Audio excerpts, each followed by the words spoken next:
আসসালামু আলাইকুম। কিভাবে সামারি লিখলে তুমি সামারিতে ফুল মার্কস পাবা সেই বিষয়টি আজকে আমি তোমাকে শিখিয়ে দেব। তোমরা জানো সামারি লেখার মূলত কিছু সিস্টেম এবং ফরম্যাট রয়েছে। এই সিস্টেম এবং ফরম্যাট মেনটেন করে তুমি যদি একটি সামারি লিখো তাহলে তুমি সামারিতে ফুল মার্কস পাবা।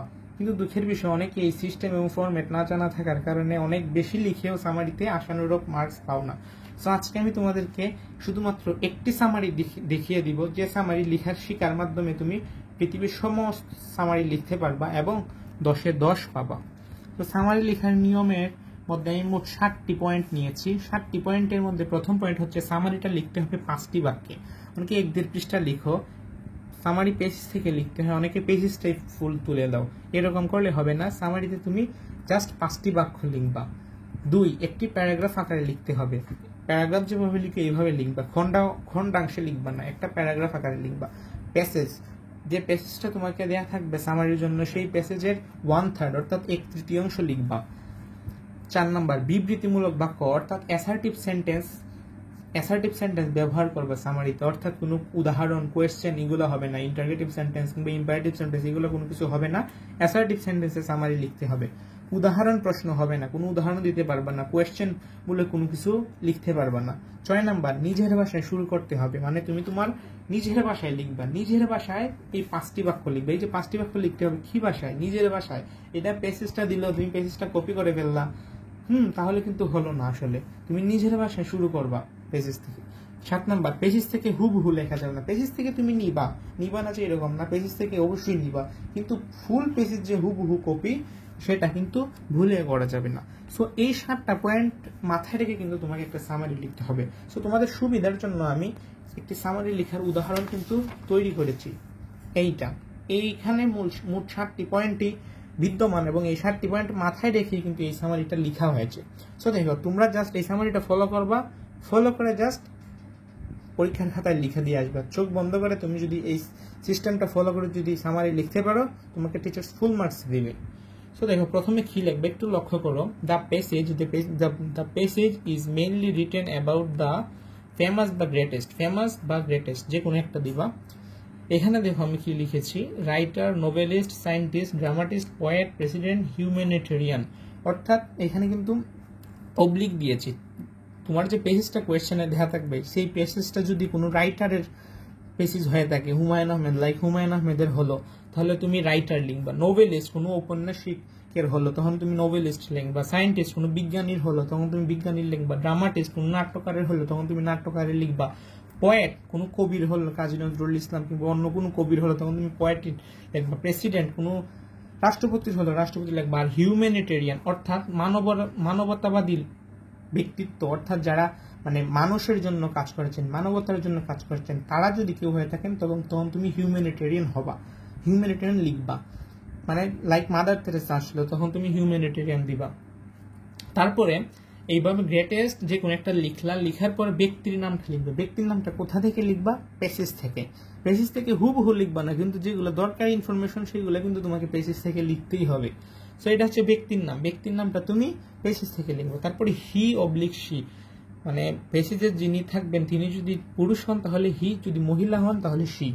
তারপর হচ্ছে ওয়াজ মানে তিনি মানে জন্মে ছিলেন, এটা তো আগে, এখন তো না। ওয়াজ হবে ওয়াজ বর্ন। জন্মসাল, স্থানের নাম, এটা কিন্তু পেসিস থেকে নিবা। জন্মসালটাও দেখা থাকবে, স্থানের নামটাও দেখা থাকবে। তুমি লিখবা যে ওয়াজ বর্ন ইন 1973, মানে যত সালটা হবে 1973, এবং স্থানের নাম মানে ওই জায়গার নামটা লিখবা, পেসিসে যেমনটা থাকবে। এরপরে পেসিস থেকে 2টি গুরুত্বপূর্ণ লাইন লিখতে হবে। এখন তোমাদের কথা হচ্ছে যে আমি গুরুত্বপূর্ণ লাইন বুঝবো কিভাবে? তার জন্য প্রথমে তোমাকে পেসিসটা ভালোভাবে পড়তে হবে। ভালোভাবে পড়ার পর যে কিওয়ার্ডগুলো থাকবে, মানে যে মূল ওয়ার্ডগুলা, এই ওয়ার্ডগুলো সিলেক্ট করবা। সিলেক্ট করার পর এই ওয়ার্ড থেকেই 2টা লাইন লিখে দিবা, মানে কিওয়ার্ডের ওয়ার্ড থেকে 2টা গুরুত্বপূর্ণ লাইন লিখে দিবা।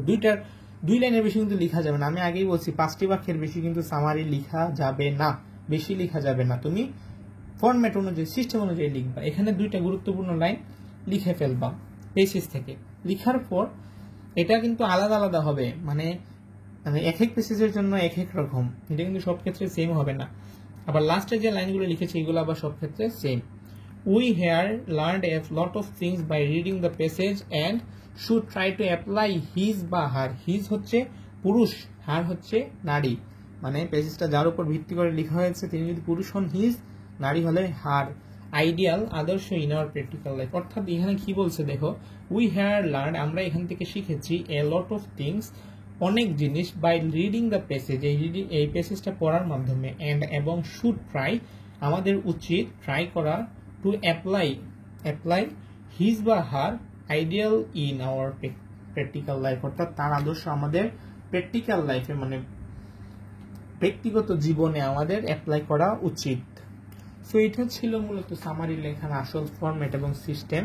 এই একটি সিস্টেম এবং ফরম্যাট ফলো করে তুমি তোমার বই, গাইড, যে কোনো জায়গায় থেকে সামারি আসুক না কেন, পরীক্ষায় আনকমন আসুক, তুমি লিখে নিতে পারবা এই সিস্টেমটা ফলো করে। এবং এইটা ফলো করলে টিচার্স তোমাকে 10-এ 10 দিবেই, নয় তো বাবা মাস্ট, যদি তুমি ভালোভাবে লিখতে পারো। আর হ্যাঁ, আরেকটা বোনাস টিপ হচ্ছে কি, তুমি সামারি লেখার সময় অবশ্যই খেয়াল রাখবা যে তোমার জন্য কোনো কাটাকাটি না হয়, ওভার রাইটিং না হয়, তোমার লেখাটা যেন স্পষ্ট ক্লিয়ার হয়। এখানে আমার লেখা ততটা স্পষ্ট হয় নাই, তোমরা লেখাটা আরো বেশি স্পষ্ট করার চেষ্টা করবা এবং লেখাটা সুন্দর করার চেষ্টা করবা। মূলত এই ধরনের সামারি রাইটিং পার্টের যে আইটেমগুলো রয়েছে, এগুলোতে মূলত তুমি কয় পৃষ্ঠা লিখেছো কিংবা বেশি লিখেছো না কম লিখেছো, এটার উপর ভিত্তি করে কখনো মার্কস দেওয়া হয় না। অনেকে এই বিষয়টা অভিযোগ দাও টিচারদের, আসলে তোমাদেরই ভুল। আসলে এগুলা বিষয় হচ্ছে তোমার ফরম্যাট এবং সিস্টেমের উপর। এখন সামারি লেখার সিস্টেম হচ্ছে এইটা, আমি যেটা দেখাই দিলাম, নিয়মসমূহ 7টা পয়েন্ট। তো এই সিস্টেমের বাইরে যদি তুমি লিখো তাহলে তো তোমাকে মার্কস দিবে না, সেটা তুমি 10 পৃষ্ঠা লিখো কিংবা 1 পৃষ্ঠা লিখো কিংবা 5 পৃষ্ঠা লিখো, এটা তো দেখার বিষয় না। সো তুমি সিস্টেম এবং ফরম্যাট অনুযায়ী সামারি লিখবা, তাহলে আশা করছি যে তুমি ফুল মার্কসটা পাবা। আর তোমার ব্যাচমেটদের কাছে এই ভিডিওটি অবশ্যই শেয়ার করে দিবা, যাতে তারা এটা দেখে উপকৃত হতে পারে। আর তুমি কমেন্টে তোমার মন্তব্য জানাবা, লাইক করবা এবং আমাদের চ্যানেলে নতুন হলে সাবস্ক্রাইব করে পাশে থাকা নোটিফিকেশন বেল আইকনে প্রেস করে দিবা। তো আজকের মতো এই পর্যন্তই, দেখা হচ্ছে অন্য একটি ভিডিওতে। সবাই ভালো থেকো, সুস্থ থেকো, আল্লাহ হাফেজ।